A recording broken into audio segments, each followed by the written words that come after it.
Я вижу каждый раз во сне родные горы, путь домой. Орлов, парящих в вышине, Лезгинских гор, храня покой.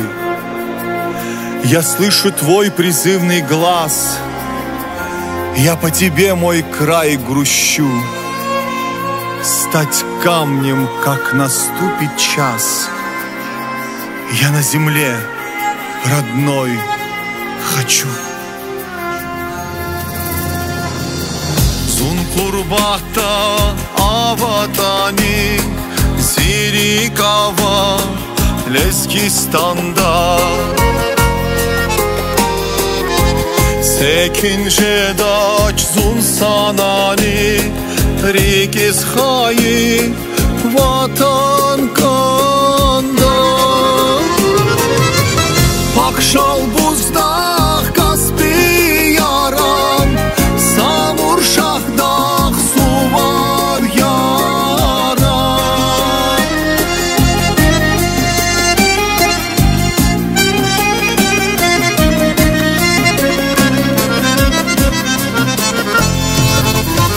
İqan kimsaz baha yazma Kekti gel yaz yisar fizva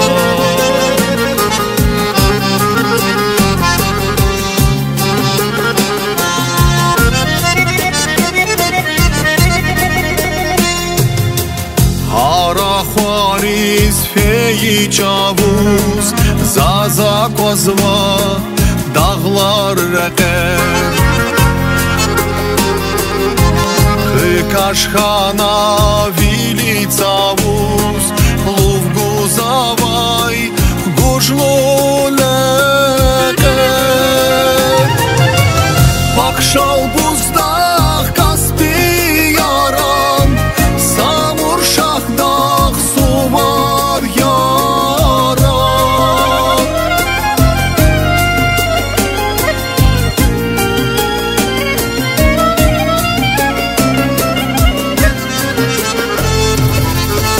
İqan kimsaz baha yazma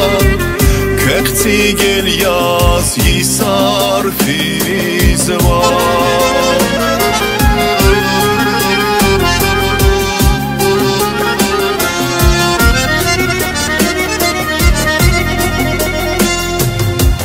Vakhay çil zunyatsigen Pesvaz azvi Emerdin van Zaskan yakun lezgiçiler Vakta tayla Zakay sapan Pakşal buzdaq Kaspi yaran Samur şahdaq Suvar yaran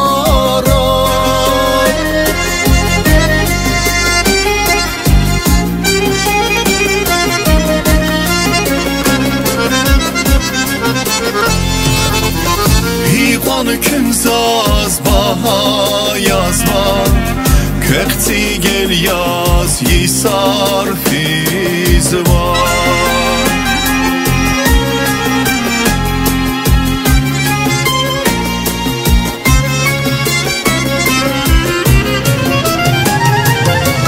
Pakşal buzdaq Kaspi yaran Samur şahdaq Suvar yaran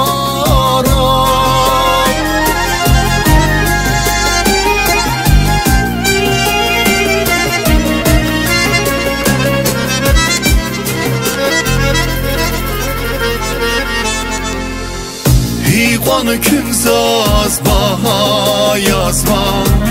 Kekti gel yaz yisar fizva Kekti gel yaz yisar fizva